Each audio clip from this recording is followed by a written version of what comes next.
Nous allons encore continuer à adorer notre Dieu à travers ces cantiques. Parce qu'il est Dieu. Il est digne d'être adoré.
Sois le centre de toutes choses, Seigneur. Nous sommes venus avec le cœur chargé. Nous voulons repartir de ces lieux, Seigneur, portés par toi, Seigneur. Tu es le seul vers qui nous tournons le regard et te dire combien nous t'aimons. Merci, Seigneur, pour tout ce que tu as fait ce matin. Tu nous as redonné le souffle de vie et nous te sommes infiniment reconnaissants. Sois au centre de notre célébration, Seigneur. Nous voulons repartir de ces lieux, Seigneur, remplis de joie, remplis de ta présence, remplis de paix. Tu es notre Dieu, tu resteras toujours notre Dieu. C'est en toi que nous avons placé toute notre confiance. Au nom de toi, Jésus, notre Seigneur, notre Sauveur, nous avons ainsi prié. Amen. Amen. Si les présidents passent, les rois et les mondes passent, nous acclamons, nous faisons même découverte. Et pourquoi pas notre Dieu? Amen. Alléluia.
Gloire à Dieu, gloire à Dieu.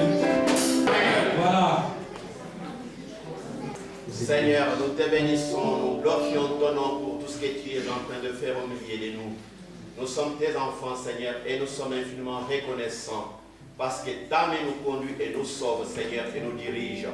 Bénis, Seigneur, pour la famille que tu as accordée, Seigneur, ce qu'ils attendaient de toi. Seigneur, nous sommes fiers de toi. Nous sommes certainement convaincus que tu feras encore au-delà de ce que nous te demandons. Amen. Merci pour les cantiques et tout le reste, Seigneur, qui se fera en ce lieu à la gloire de ton nom. Merci, c'est au nom de Jésus que nous t'avons prié. Amen. Amen. Gloire à Dieu. Alors j'invite Pasteur Kabongo pour la Sainte Seine. Comme nous avons pour l'habitude de partager la Sainte Seine le premier dimanche du mois, et les dimanches passés, on avait la présentation du nouveau conseil qui a été élu, et nous partageons cette scène aujourd'hui pour dire que nous restons toujours en marche avec notre Seigneur. Quand nous lisons ce que nous laisse l'apôtre Paul dans premier épître de Paul aux Corinthiens, dans chapitre 11, à partir du verset 23, il dit ceci: En effet, j'ai reçu du Seigneur ce que je vous ai transmis. Le Seigneur Jésus, la nuit où il a été arrêté, a pris du pain. Après avoir remercié Dieu, il l'a rompu et a dit: Prenez, mangez. Ceci est mon corps qui est rompu pour vous. Faites ceci en souvenir de moi. De même, après le repas, il a pris la coupe et a dit: Cette coupe est la nouvelle alliance à mon sang. Faites ceci en souvenir de moi toutes les fois que vous en boirez. En effet, toutes les fois que vous mangez ce pain et que vous buvez cette coupe, vous annoncez la mort du Seigneur jusqu'à ce qu'il vienne. Et c'est avec ces paroles que nous célébrons aussi la Sainte Seine ce matin, pour nous dire, au travers ces partages de la Sainte Seine, il y a eu beaucoup de choses qui sont arrivées dans la vie des enfants de Dieu. Il y a des enfants qui ont été guéris. Il y a des enfants de Dieu qui ont trouvé la solution à leurs problèmes. Puisqu'ici, nous symbolisons cette communion que nous avons avec notre Seigneur. Mais l'apôtre aussi nous demande de nous rappeler de ce qu'a été le Seigneur au milieu de nous. C'est-à-dire, lorsque nous retrouvons autour de la Sainte Seine, nous pensons à comment nous vivons notre vie en tant que chrétiens. Puisque nous ne pouvons pas partager les corps et les sangs de notre Seigneur, alors que nous avons le cœur trop chargé d'autres choses qui ne sont pas des choses bien sur le plan spirituel. Nous venons parce que nous nous sommes répartis de dire: je vais être en communion avec mon Seigneur. Ainsi, ce pain que nous rompons est la communion au corps de notre Seigneur Jésus-Christ qui a été rompu pour nous. Et cette coupe que nous partageons est la coupe de la nouvelle alliance, la coupe du sang qui a été versé pour nous et pour la multitude. Seigneur, de nos mains, nous avons préparé ces repas. Ces repas, Seigneur, est le fruit produit de notre travail. Nous avons préparé la table, mais nous t'invitons de venir la présider. Viens prendre place au milieu de nous, Seigneur, pour qu'en partageant, Seigneur, ces jus de fruits et ces pains, Seigneur, que nous nous rappelons ta mort et ta résurrection. Au nom de toi, Jésus, notre Seigneur et notre Sauveur, Nous avons ainsi prié. Amen. Amen. Si vous vous sentez prêt à partager la Sainte Seine, venez, car ce n'est pas l'église chrétienne du Chablais qui vous invite. C'est le Seigneur lui-même. La table est prête. Venez.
versets 5 à 13.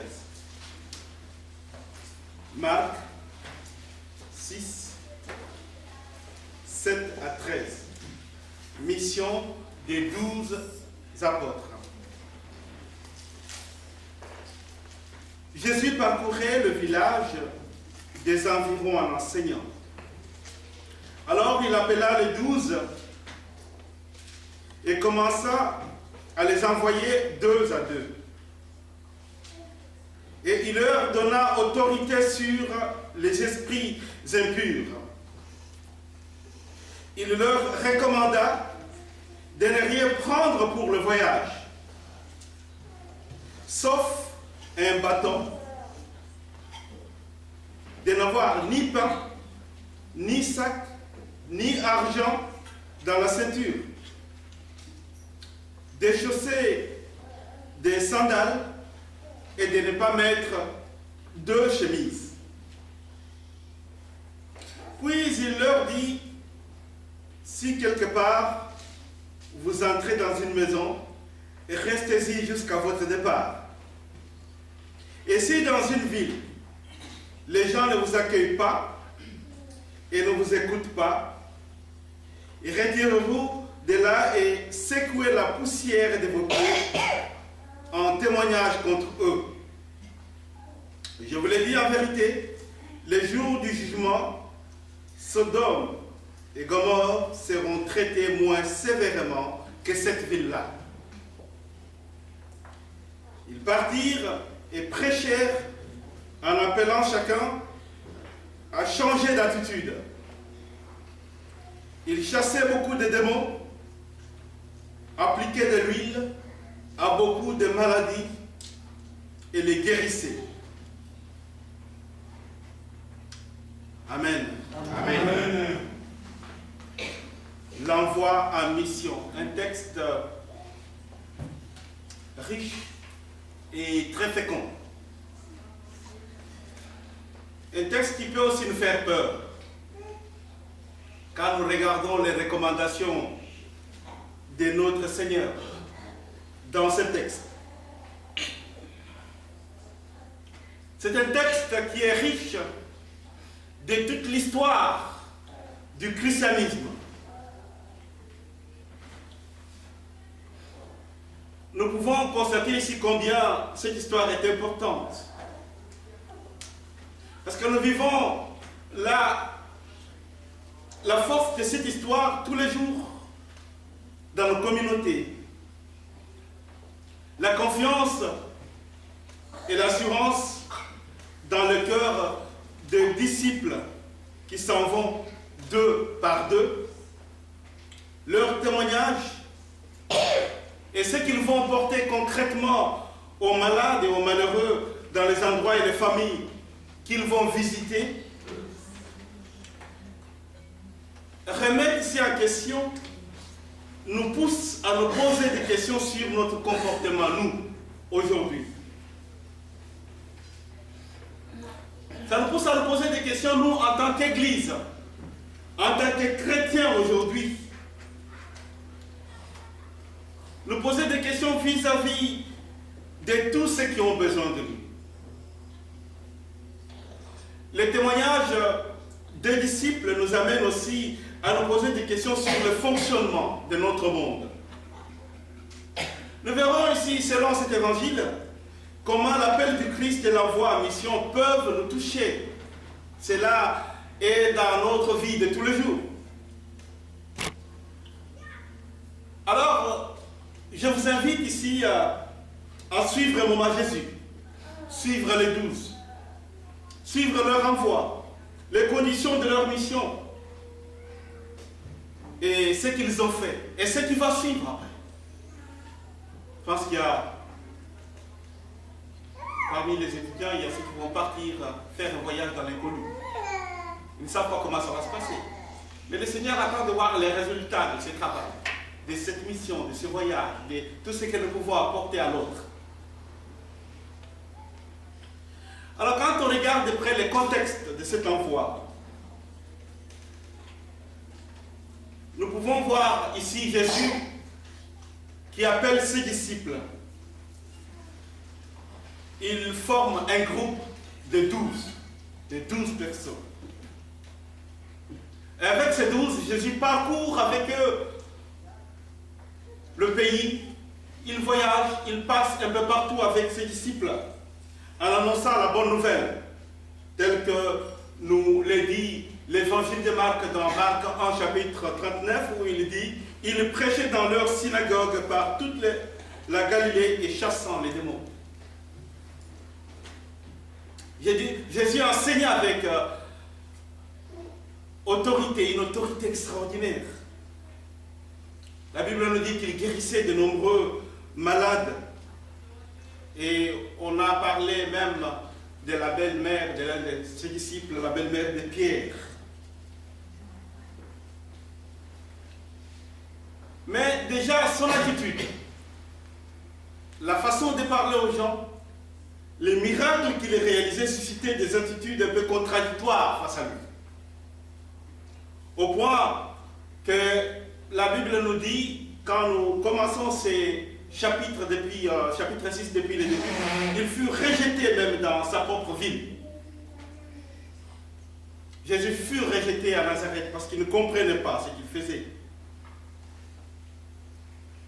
Il y a ceux qui étaient profondément choqués à cause de lui, nous dit le texte.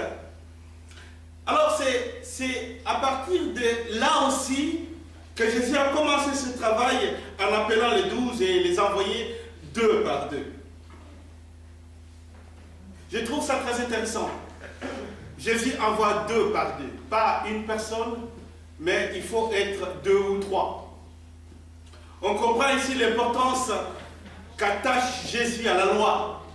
Vous savez, il y a dans les anciens textes, on dit qu'un témoignage, particulièrement quand nous lisons Deutéronome 19, verset 15, un témoignage est accepté que si il y a un témoignage qui est porté par 2 ou 3 personnes. À partir de 2, les témoignages peuvent être considérés comme valables.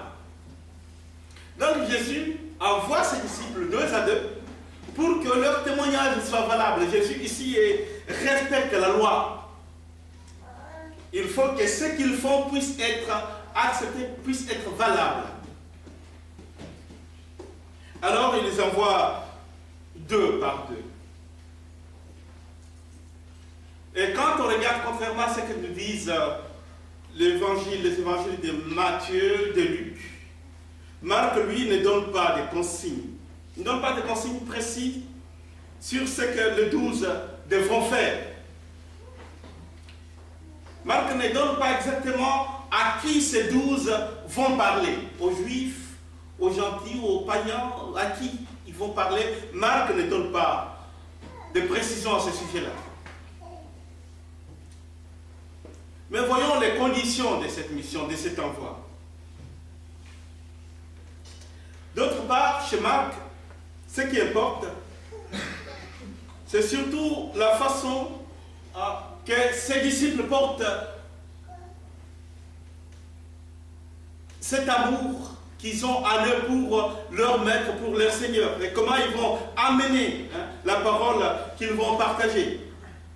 Seul l'amour et notre engagement comptent pour se mettre au service du Seigneur. C'est ce que Marc essaye un peu de nous montrer ici. Parce que la Bible nous dit que ses disciples n'avaient pas une autorisation de porter sur eux qu'un bâton. Ils ne pouvaient pas avoir des habits de rechange. Je pense que c'est difficile quand on part. Je pense que la première chose, nous cherchons à préparer notre valise. D'avoir le pyjama, d'avoir un bon salon, d'avoir tout ce qu'il faut pour mon voyage. Mais ici, il y a des recommandations de n'avoir qu'un bâton et des sandales aux pieds. Je pense que Marc pensait peut-être ici aux pèlerins de Pâques que nous trouvons dans le livre d'Exode, quand nous lisons Exode chapitre 12, verset 11. Il dit que quand vous mangerez l'agneau de Pâques, vous le mangerez une ceinture à la taille, vos sandales aux pieds et votre bâton à la main. Je pense que Marc est en train de faire ici l'allusion à ces pèlerins. Les moyens de subsistance pour ses disciples, leur nourriture dépendra totalement des maisons qu'ils vont visiter. Dépendra aussi de la miséricorde de Dieu. Ils ne devraient rien porter sur eux. Ils devraient avoir la confiance totale dans le Seigneur. Quand on s'engage, je pense qu'on dit, Seigneur, sans toi, je ne sais pas comment je vais m'en sortir. Je vais partir en voyage, mais je ne sais pas si je vais rentrer, mais je compte sur toi. Donc il fallait qu'ils reposent toute leur confiance, toute leur foi dans le Seigneur. Alors c'est cette force qui va propulser en avant la foi de ses disciples. C'est cette force qui va les mettre sur le chemin vers de nombreuses guérisons d'ailleurs et l'annonce d'une bonne nouvelle. Parce qu'ils sont accompagnés par la présence du Seigneur. Là, ils vont partir, ils vont poser des mains sur les malades et les gens vont être guéris. Et nous voyons les résultats de ce qui s'est passé il y a plus de 2000 ans. Nous voyons les résultats aujourd'hui. En 2015, nous voyons les résultats autour de nous au travers ce que nous avons aujourd'hui. C'était l'héritage de ce qui s'est passé il y a plus de 2000 ans. Nous voyons ces résultats aujourd'hui. Nous sommes les produits de ces miracles missionnaires commencés par les disciples. Quand on s'entend bien, quand on travaille dans une bonne attente, quand on travaille dans une bonne coordination, voilà pourquoi d'ailleurs le Seigneur voulait qu'il soit 2 à 2. Et quand on travaille avec le Seigneur au milieu de nous, on peut voir se réaliser beaucoup de miracles devant nos yeux. L'unité en Christ fait des miracles dans nos vies lorsque nous portons cette confiance dans le Seigneur. Ces hommes-là se voient envoyés dans des conditions encore plus difficiles que celles qu'ils avaient acceptées. Ils ne savaient pas qu'ils allaient partir dans ces conditions-là. C'est la raison pour laquelle je peux dire que ces hommes étaient vraiment extraordinaires. Avoir une fois comme ça accepté de partir. J'encourage aussi nos bien-aimés qui se mettent en route aujourd'hui. Avoir confiance, partir à l'inconnu. Sans savoir qu'est-ce qu'on va découvrir, qu'est-ce qu'on aura sur notre route. Quand on est avec le Seigneur, je pense que rien ne reste impossible dans notre vie. L'unité dans le Seigneur fait des miracles extraordinaires. Ils partaient, ils avaient beaucoup de choses autour d'eux, mais ils avaient seulement le courage par rapport à la parole qu'ils avaient reçue. Ils étaient vraiment des hommes extraordinaires par rapport à leur foi. Alors, ils se sont mis en route. Lorsqu'ils ont reçu cet appel, j'essaie d'imaginer, parce que nous n'avons pas tous les détails dans le texte, certainement, ils étaient mariés.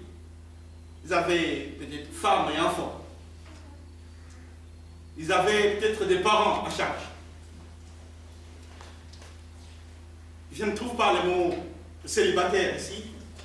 Quand j'essaie un peu de lire un peu plusieurs textes, je vois que les mots célibataire n'existent pas dans leur langue,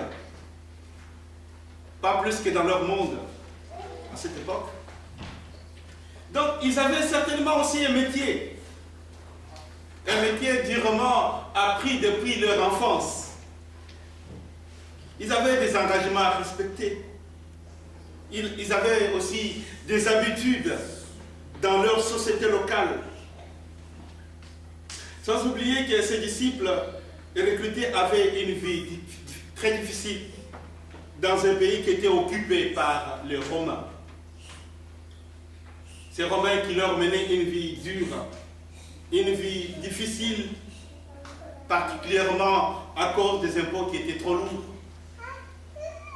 Et aussi, il y avait l'esprit rempli des histoires un peu terribles parce qu'il y avait des superstitions. On croyait beaucoup à, aujourd'hui, nous le voyons aussi, on croit beaucoup à la sorcellerie. Je pense que c'est pour ceux qui vont partir pour l'Afrique, ils vont trouver cet esprit-là, on en parle autour. Mais je pense qu'avec la foi chrétienne, on dit on est toujours victorieux. Alors voilà, toutes ces choses, la superstition, la sorcellerie, des choses qui ont traversé des générations et générations. Et pourtant, malgré tout cela, ils ont répondu oui à Jésus. Ils ont accepté de partir. Les voilà partis sur les routes aux côtés de cet homme qui était, parce que ils avaient cette mission de Jésus, qui est un grand prophète, un grand guérisseur, un grand enseignant, qui n'avaient pas rien connu. Ils avaient tout simplement écouté leur cœur et avaient foi en lui. Quand on a la foi dans le Seigneur, on peut déplacer les montagnes. On peut faire des choses extraordinaires. Rien, bien-aimé, rien n'a pu retenir ces disciples dans leur vie. Ils n'ont pas voulu s'attacher à leur vie d'avant, puisqu'ils ont accepté le nouveau maître à qui ils avaient totale confiance. Ils ont accepté de partir. Pierre dira un jour, tu as des paroles de vie éternelle. Et maintenant, ils doivent encore faire plus. Aller dans une mission sans rien. Sans rien dans leur sac. Pas de pain. Pas de sac. Pas de pièces de monnaie. Je pense que ceux qui se préparent à voyager, la première chose, on va à la banque la plus proche pour avoir des devises. Parce qu'il faut que j'arrive à trouver le moyen de vivre là sur place, faire mes petites dépenses pour ramener un peu de petits cadeaux. Mais voilà qu'ici, Jésus leur recommande de ne rien prendre. Pire, même pas un avis de rechange. Je ne sais pas qui partirait en voyage aujourd'hui sans porter son pyjama. C'est la première chose qu'on cherche pour mettre dans sa valise. Nous, pour partir, on a besoin de notre trousse. Nous avons besoin de notre pyjama, de quelques vêtements de rechange. Mais eux, ils sont partis sans rien. Ils ont seulement écouté les recommandations de notre Seigneur. En regardant ce discours, il peut nous paraître un peu archaïque. Les pratiques très dures et bien loin de notre monde où l'Église aujourd'hui est organisée. Nous avons une Église bien structurée. Quand on nous envoie quelque part, par notre Église, nous réclamons le carburant parce qu'il faut qu'on me paye les billets, il faut qu'on me paye les tickets, on demande un peu plus. Il faut que j'ai les moyens de communication. Mais là, ils partent, ils devraient surmonter certaines difficultés. Les cadres de l'envoi de ces 12 disciples, les conditions de leur mission, nous pouvons nous poser la question, est-ce qu'ils sont compatibles avec notre société dans laquelle nous vivons aujourd'hui? Enfin, c'est difficile de s'imaginer comment ils sont partis. Est-ce que nous pouvons faire de même aujourd'hui? Les guérisons miraculeuses et à plus forte raison les exorcismes suscitent des fois, quelquefois et souvent notre méfiance. Et quand on dit là, il y a beaucoup de sorciers, il y a beaucoup de... Des fois on a peur quand on n'a pas une conviction profonde. Mais nous savons qu'avec la foi que nous avons dans le Seigneur, hein, l'apôtre Paul disait, je porte une marque. Que personne ne me fasse plus du mal. Personne ne peut me faire du mal. Parce que je porte le marque du Seigneur. Et il dira aussi que qu'est-ce qui peut me séparer de l'amour du Seigneur? Il parle de la faim, de douleur, est-ce que des gens qui sont terribles, qui vous font peur, est-ce qu'ils peuvent me faire peur, peuvent m'éloigner de l'amour que j'ai pour Christ? Et voilà, ces disciples, ils vont, en reposant toute leur foi, dans leur Seigneur, ils partent sans rien, sans bâton, sans chaussures, sans bourse, mais seulement avec chaussures et bâtons. Mais ils n'ont même pas cherché les GPS, parce que nous cherchons les GPS quand nous voulons partir. Et ils avaient leur boussole qui venait de notre Seigneur. Ils avaient une façon de voyager qui était difficile, qu'ils ont accepté. Même aujourd'hui, nous avons l'habitude de confirmer, de dire que Jésus est le même hier, aujourd'hui et éternellement, n'est-ce pas? On dit que si nous disons qu'il est le même hier, aujourd'hui et éternellement, c'est-à-dire que nous pouvons dire qu'il n'a pas changé. Il n'a pas changé sa façon de nous envoyer en mission. Je ne sais pas si vous comprenez ce que je veux dire. Nous disons qu'il est le même hier, aujourd'hui, éternellement. Donc il n'a pas changé aussi dans sa façon de nous envoyer en mission. Amen. Et c'est là où nous pouvons comprendre que quand on a la foi en Christ, c'est quelque chose de très fort.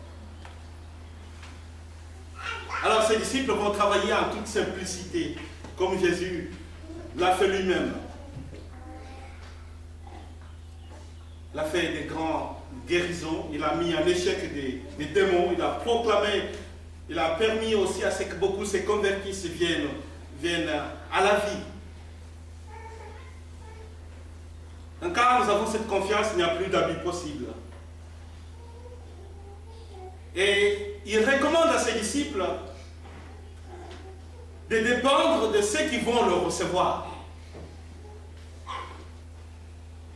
Donc, c'est-à-dire qu'ils vont dépendre totalement de l'hospitalité de ceux qui seront là pour les accueillir, les foyers qui vont les accueillir. Et quand l'échec envisagé, parce que Jésus a tout préparé, quand tu as un éventuel échec dans leur mission, si une maison ne les accueille pas, il n'y a pas de drame. Il n'y a pas de condamnation, ni de menace. Jésus dit juste la poussière et le secours de pied va suffire. Donc, ils ne veulent pas qu'on entre chez eux. On répare. Et la Bible nous dit, c'est aussi un témoignage que la bonne nouvelle leur est apportée, mais qu'ils n'ont pas voulu la recevoir.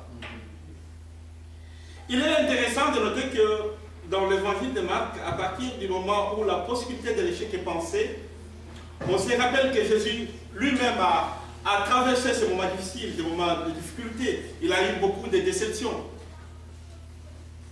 par rapport à son ministère. Des gens qui étaient autour de lui, qui semblaient tout connaître, ils ont essayé de mettre en doute tout ce qu'il disait, tout ce qu'il faisait.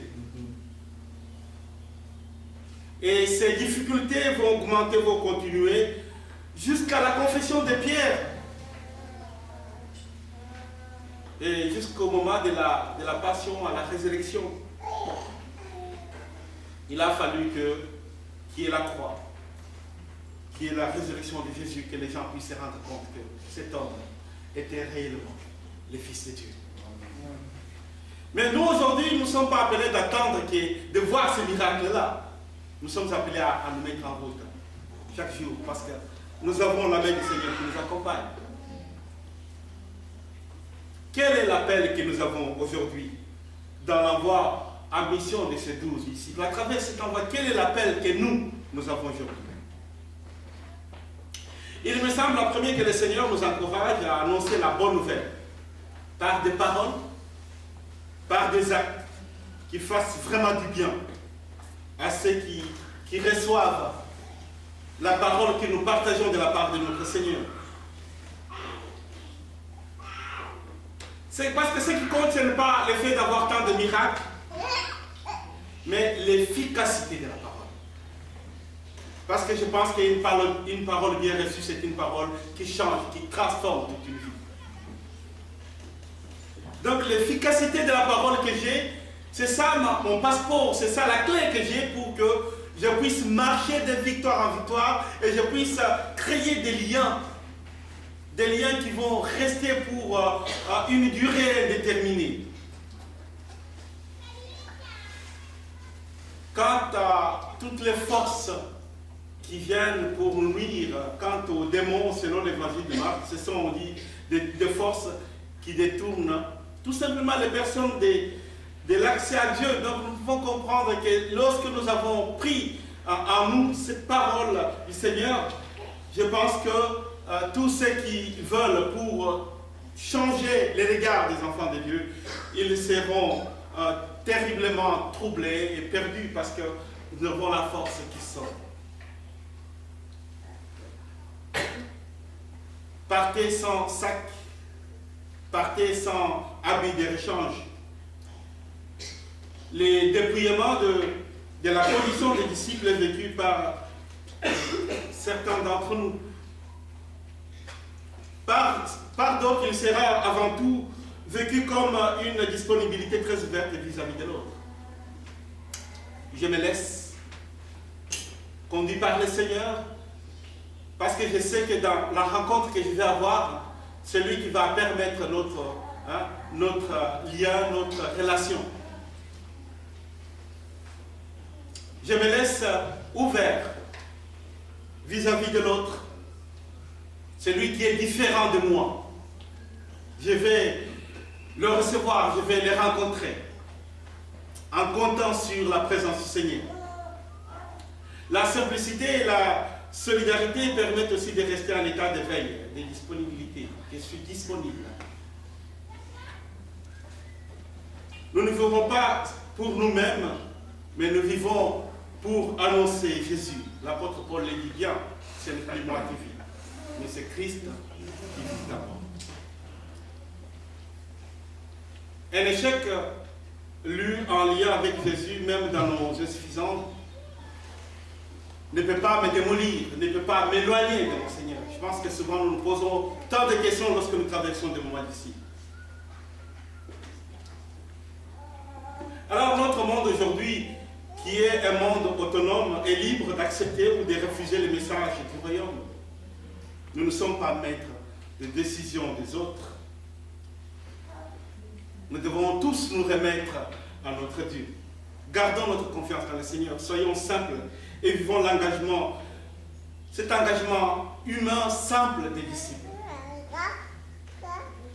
Aujourd'hui, le Seigneur nous appelle au travers de ce message pour nous dire qu'il est celui qui a un mot qui nous accompagne, un mot qui nous rassure.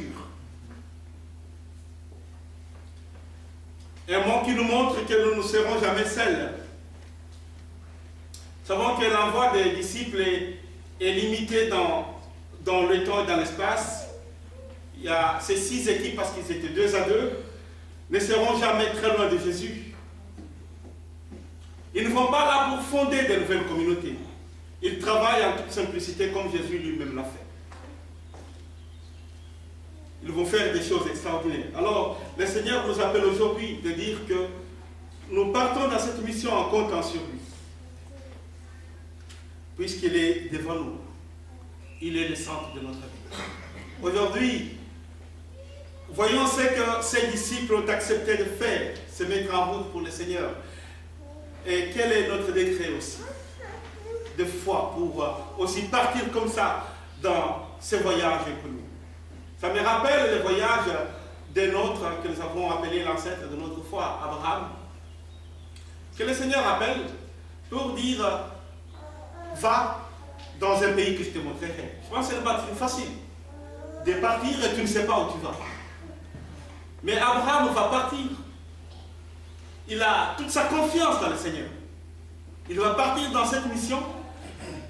Il a placé toute sa confiance dans le Seigneur, mais quelque chose de terrible arrive sur la route, puisque il va passer dans le pays où il y a de la famine.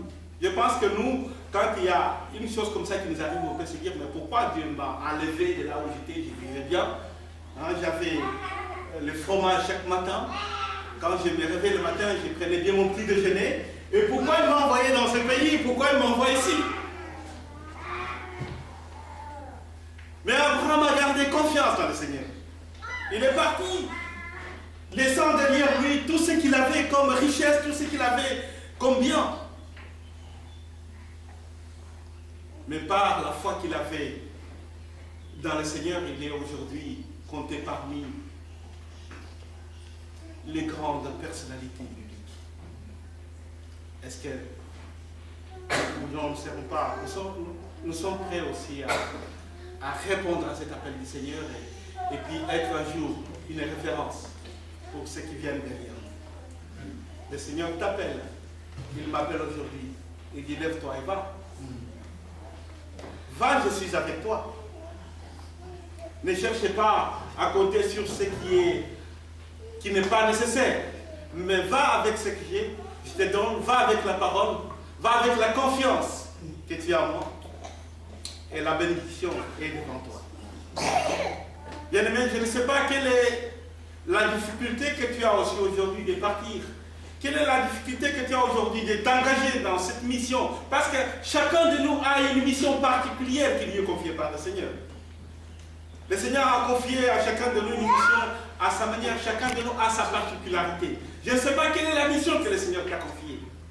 Mais ce que les textes nous recommandent aujourd'hui, c'est tout simplement nous lever et partir en ayant confiance dans le Seigneur. Je sais que tout ce que j'ai fait, je ne suis pas seul. Je sais qu'il est avec moi. Et c'est ça notre force. Parce que lorsque je poserai toute ma confiance en lui, je pense qu'il y aura des situations difficiles, les Français disent stoïques, mais nous disons j'ai confiance totale dans le Seigneur. Je sais qu'il n'y aura jamais de barrières devant moi. Quelle que soit la difficulté, les problèmes qui sont devant moi, moi je sais que je vais franchir ces murs, je vais franchir ces barrières qui sont devant moi. Mais lorsque je commence à faire calcul, lorsque je commence à réfléchir de comment ça sera, de où je vais aller, comment je vais le faire, je pense que l'ennemi va profiter de ce moment-là pour s'aimer un doute dans ton cœur. Quand on s'engage de marcher avec le Seigneur, le doute doit être banni. Parce que je me remets à lui. C'est lui la solution à tout ce que j'ai fait. Et le Seigneur vous accepte tels qu'ils sont, parce que si on regarde ses disciples, on disait qu'ils étaient des personnes un peu qui n'avaient pas une grande éducation. Hein, ils n'avaient pas une grande formation. C'est tous ces disciples que Jésus a appris pour envoyer dans cette grande mission. Ils n'avaient pas une grande, si vous lisez la plupart des textes bibliques, vous allez voir qu'ils n'avaient pas une grande éducation, une grande instruction. Mais c'était des gens qui avaient tout simplement confiance dans leur Seigneur. Tout ce qu'ils avaient, c'est la parole qu'ils avaient écoutée de leur maître. Ils n'avaient pas d'autres biens, ils n'avaient pas d'autres richesses, la famille, tout ce qui était autour d'eux, mais ce qu'ils avaient de plus précieux, c'est la parole qu'ils avaient reçue de leur maître. Et c'est avec cette parole qu'ils se sont levés pour partir. Je pense qu'ils ont peut-être été critiqués de leur façon de vivre, mais ce n'est pas ça qui comptait. Ce qui comptait, c'est ce que le Seigneur voyait en eux. Comme nous le disons souvent, c'est pas les gens qui peuvent parler de toi, ils peuvent dire beaucoup de choses sur toi, mais ce n'est pas ça qui compte. Ce qui compte, c'est ce que le Seigneur voit dans ton cœur. Que les gens parlent, qu'ils critiquent, qu'ils fassent n'importe quoi, qu'ils disent n'importe quoi, mais ce qui compte, c'est ce que le Seigneur voit dans ton cœur. C'est ce qui est important. Et c'est ça qui va te faire avancer. Puisque là, tu es dans une relation particulière avec le Seigneur. À partir de là, ta vie peut changer totalement. Ta vie peut être totalement renouvelée, puisque tu es avec celui qui connaît la genèse de notre vie. Aujourd'hui, le Seigneur veut aussi t'envoyer en mission. La mission, ce n'est pas partir seulement. Ça peut être un service que tu peux rendre. Le Seigneur veut te donner une mission. Je ne sais pas laquelle, peut-être elle te l'a déjà confiée. Comment tu l'as reçue et comment tu vas partir dans cette mission. C'est la question que nous devons nous poser aujourd'hui. Est-ce que nous allons nous attacher à nos valises? Nous allons nous attacher à nos biens matériels? Ou nous allons seulement dire, Seigneur, me voici, je suis prêt à partir. Je suis prêt à me mettre sur l'ordre. Et cela va changer toute ta vie, bien-aimé. Mais alors le faire avec cet esprit aussi d'une bonne collaboration. 2 à 2, c'est aussi, parce que le Seigneur dit que là où il y a 2 ou 3, je serai au milieu d'eux. Le Seigneur sera au milieu de nous. Lorsque nous sommes 2 ou 3, un bon chiffre, il faut partir de 2. Donc le chiffre 2, quand ils envoient 2 à 2, le Seigneur est en train de souligner des choses. La première chose, il respecte la loi. Parce que la loi, c'est qu'il faut, les témoignages, il peut être reconnu que quand il y a les témoignages de 2 ou 3 personnes. Et le Seigneur nous montre aussi que 2 à 2, c'est un bon début d'une communauté. C'est-à-dire qu'il y a un bon entente. Parce que quand on est seul, on ne sait pas comment je peux vivre avec un frère que je n'ai pas encore rencontré. Donc 2 à 2, on est dans une bonne entente. Voilà, le Seigneur t'envoie aujourd'hui de te dire, je veux marcher avec toi. Comment tu réponds à cet appel? Que le Seigneur vous bénisse. Amen.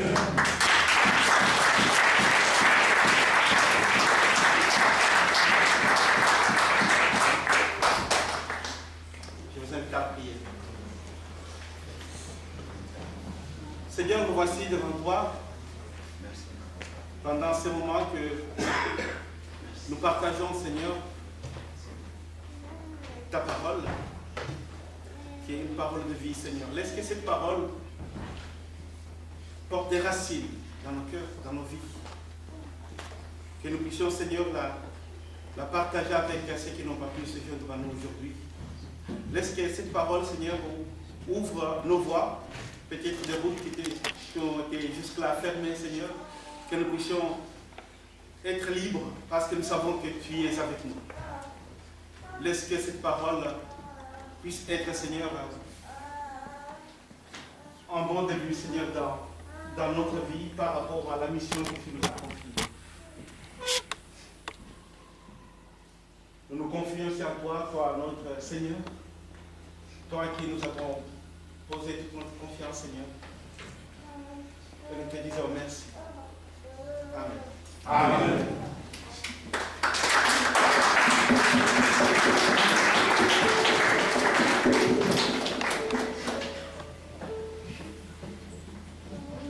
Merci, pasteur, pour la parole. C'est mettre en route pour le Seigneur. Gloire à Dieu. Je crois que ce message est pour nous aussi. Alléluia. Amen. Pas seulement pour les missionnaires, mais pour nous aussi. Gloire à toi, Seigneur. Voilà. Nous allons préparer les offrandes. Nous allons offrir à notre Dieu.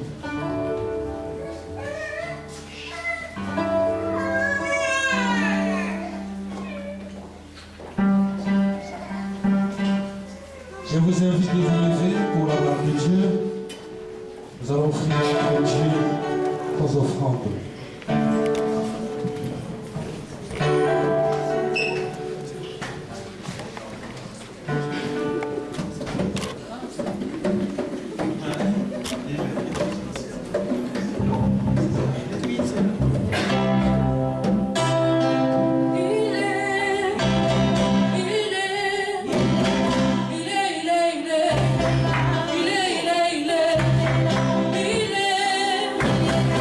Il est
depuis hier, notre frère France est devenu le président du conseil de l'Église. Il est en France. Il n'est pas au Cameroun. Voilà, c'est une bonne chose.